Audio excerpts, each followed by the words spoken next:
Thank you very much for joining us. If you could just briefly introduce yourself and tell us what you're here at the Brussels School of International Studies conference to talk about today. Oh, thank you, Amy. I'm the Deputy Assistant Secretary General at NATO for Emerging Security Challenges, which means that I'm responsible for a division of NATO which specialises in issues like cyber defence, counter-terrorism, energy security, and weapons of mass destruction. We also have some other activities like nuclear policy, which is not exactly an emerging challenge, but we have it, and we do a lot of strategic forecasting and economic analysis as well. So it's quite a mixed bag of issues, but which are what we call the non-conventional threats, the ones that don't come in the forms of tanks or missiles or aircraft.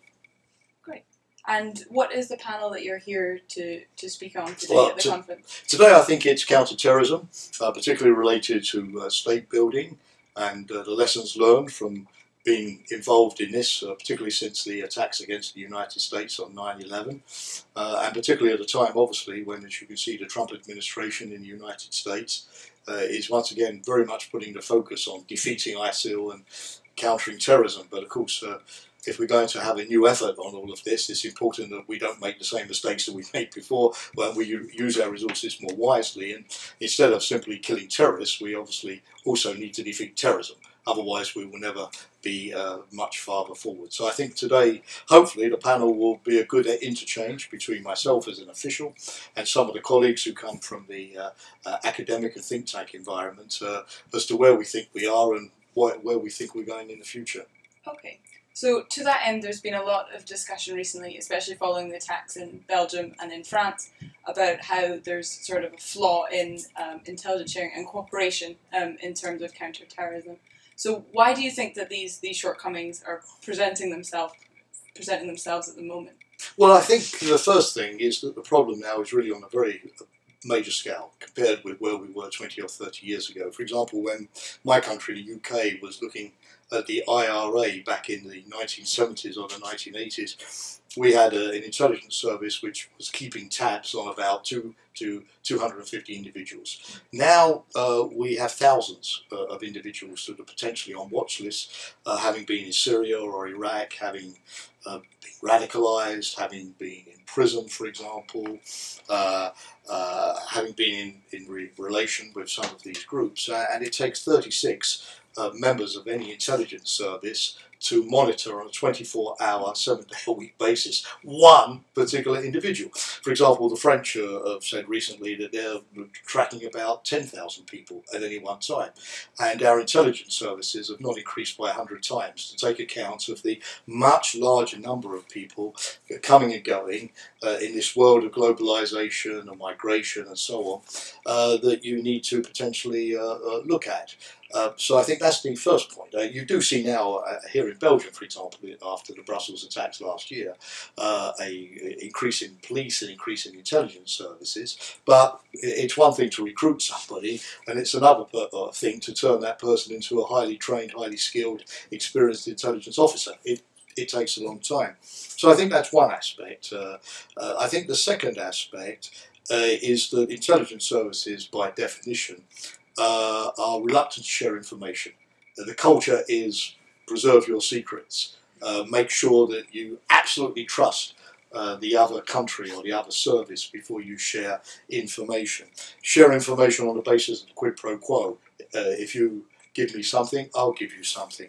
You may have heard of the Five Eyes, yeah, which is, as you know, a well-established Anglo-Saxon forum for intelligence sharing, but that hasn't expanded to Germany or France or other countries. So there is a cultural issue of gradually breaking down these barriers and putting the emphasis on the need to share rather than the need to know. I think that's ongoing now, and I think the European Union, the Europol in The Hague, has had a lot of success now with the Schengen database and other things, the cross-border pursuit, the common European arrest warrant and so on, in increasing the intelligence flow. But it's like pushing an elephant. You can push an elephant and think, fine, the elephant's now moving, and you stop pushing, and then you suddenly turn around and the elephant has stopped. You think, I have to push it again. So I think that we need to keep this effort up. until this culture is truly changed as well. So I think that's another aspect. But all I can say is it's a lot better than it used to be, because every time, of course, a bomb goes off in Brussels or in Paris, or a truck is used in Nice or in Berlin, or a man rams his car against the gates of the Palace of Westminster, the Houses of Parliament in the UK, we look at a failure of intelligence. But for every failure, we are now counting about 20 or 30 successes, attacks that didn't take place, where people have been detected in time on the basis of good intelligence sharing. And of course they don't get publicity, because you can't film something which didn't happen, right? But I think if we look at this in perspective, we can see that it's never going to be perfect, like anything in life, but it is a lot better, believe me, than it was 10 or 15 years ago. Okay, great. So from what you're saying, it seems that there's been a drastic improvement in intelligence sharing. But a maybe final and possibly a little bit provocative question. Do you think that establishing a common counterterrorism policy in Europe is somewhat redundant if there's no common policy in dealing with the root of the cause? So, for example, much of the terrorist attacks have been claimed by ISIS. If we don't have a common way of dealing with this threat, are we kind of wasting our time in developing a Well, Tony Blair, when he was the UK Prime Minister a few years ago, he had this formula on crime, where he said, tough on crime, tough on the causes of crime. And so you're right that you need to chase criminals, but at the same time you need to deal with the root causes, otherwise you're never going to be successful. But because you have to deal with the root causes, does not mean that you stop chasing criminals. Clearly, that would be an act of gross irresponsibility. You have to prevent attacks, you have to obviously bring those responsible to justice, you have to monitor radicalisation flows, what's going on, as I said, in prisons, which is a big recruitment ground. You have to obviously increase security and public safety measures. All of this, I mean, this is the basic duty of any government today. But you are right in pointing to the fact that, as we know, every time you take a terrorist operative off the battlefield in a drone attack, within a couple of days, hours, that person is replaced. So you may destabilise a group like ISIL for a short period, but they will come back.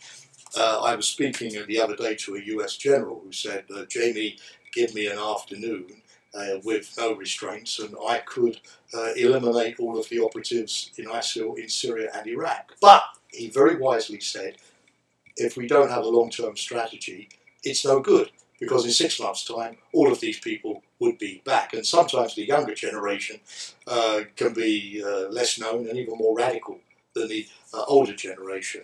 The Israelis, I think, have experienced this with the Palestinians over the years. They've had tremendous tactical successes, but the movements are still very much in place. If you look at Hezbollah, if you look at Hamas and some of the other organisations. But let's be honest, dealing with the root causes is not easy.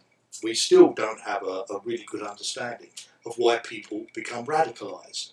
The people behind the 9/11 attacks came from wealthy families, middle-class families, educated, Western, integrated in many respects. You know, what turns a person into a terrorist is not easy.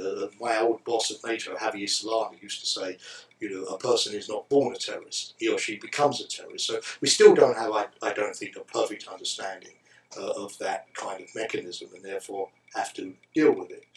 We also, of course, have to understand that a lot of terrorism is motivated by foreign policy differences. And if we can't solve the issue of Syria or the Middle East peace process or the problems in Libya, then there will always be a seedbed from where these terrorists can be recruited. Of course, that is a long-term effort as well. Finally, we also have to understand that terrorist organisations are extremely resilient. I mean, if you look at ISIL, yes, it will be defeated in Mosul and Raqqa, and it will be pushed out of Syria and Iraq. I have no doubt about that.